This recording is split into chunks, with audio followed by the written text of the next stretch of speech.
Scout Ranger, putang ina. Scout Ranger, walang ano. Tapos ikaw. May ID ka wala? May ID ka? Ipakita ko ID ka ba ko? Ako, may mga ID ako mga. Wala kaming takip. Yung respeto mo, yung ano.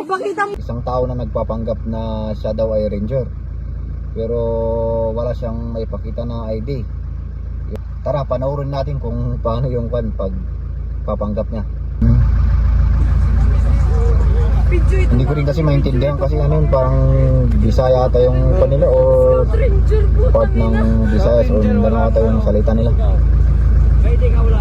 May ID ka? Ipakita ko ID ka ba ko? Ayan, pinapakita niya yung Wala kaming takip. pitaka niya, pero wala. So ngayon yung picture niya lang sa likod ng cellphone. Walang respeto. Minsan agaw.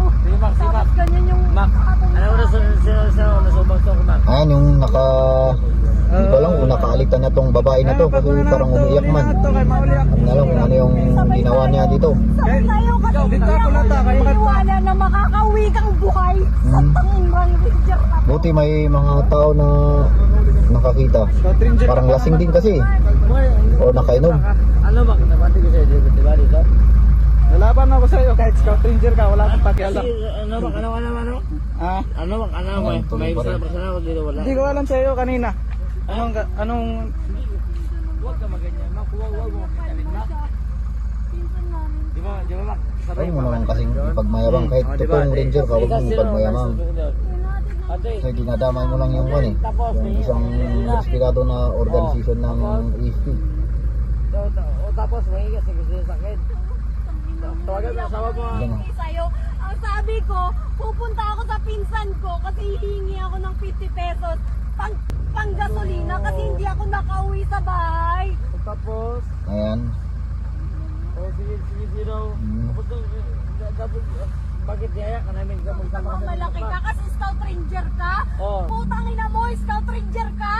Putang ina mo. Sige daw. Pag malaki mo yung Scout Ranger mo, Sige, bukas ka. Ayan, tuloy pa rin. Maayos lang ako. kailan pa naman pinsan ko.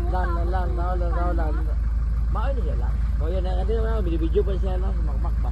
Sige, video mo. Video mo kung sino yung ano sa ating dalawa. Ganun. Putang ina mo. Wala ka lang kay... Irerespeto ko kita. Ihahatid na kita sa brigade. Ihahatid kita sa brigade. Respeto ko na lang sa'yo. Ayan. Ina mo, tapos ngayon, ganyan ka pa. Ako ba yung atin yun? Ito na, okay. May basta mo kote.